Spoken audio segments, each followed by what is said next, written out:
Okay, so now that we have the VPN up and running and that we are actually connected to it, let us go ahead and see what the person controlling the VPN can actually see in regard to our traffic that is going through the VPN.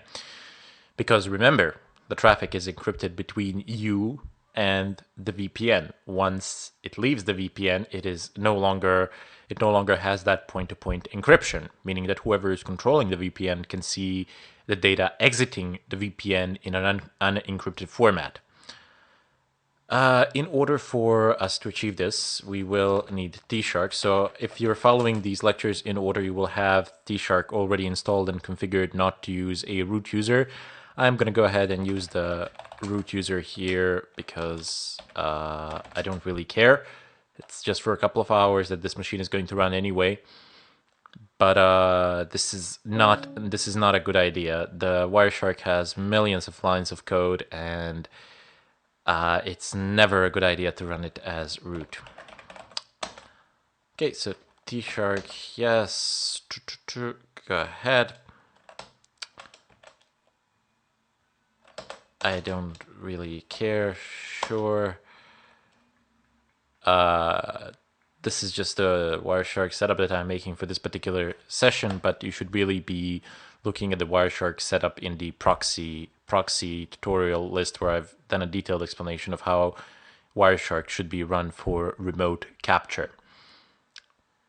Okay, so now that the Tshark is installed on our server, let's go over to our host machine, to our client machine, and you have this line of code which I have explained in great detail before and have elaborated on every single detail of it. Just gonna do this root. Even the old username remains there, sheep. So,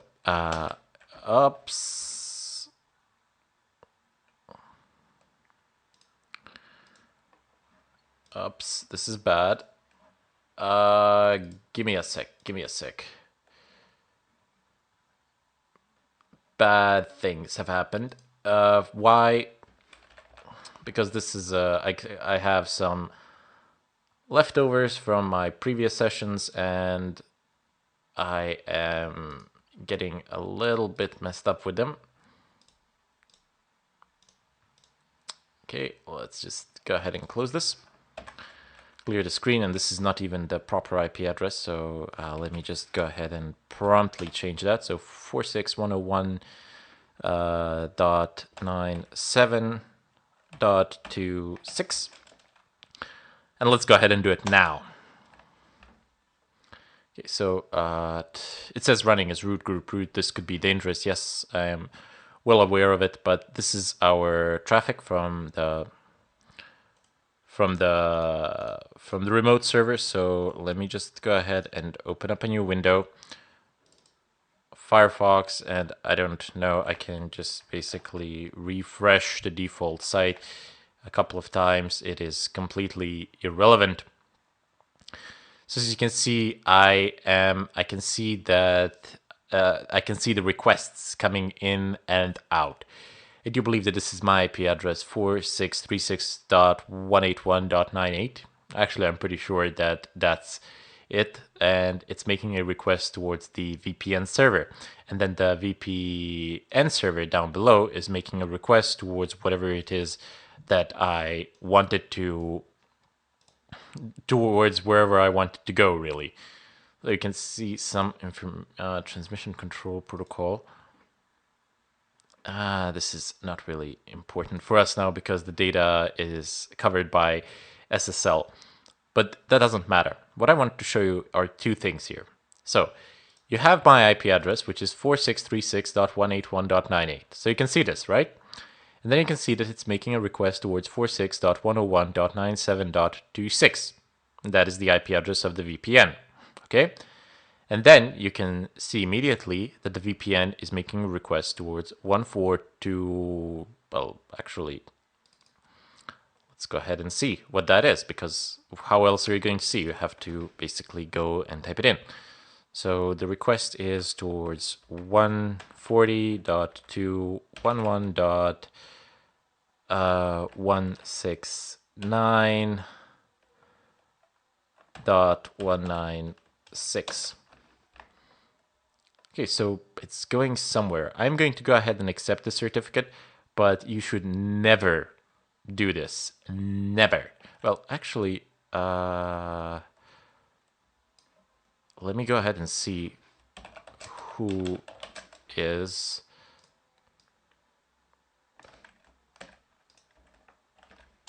Let's just go ahead and do a checkup on this one. Dun, dun, dun, dun, dun, dun, dun, dun.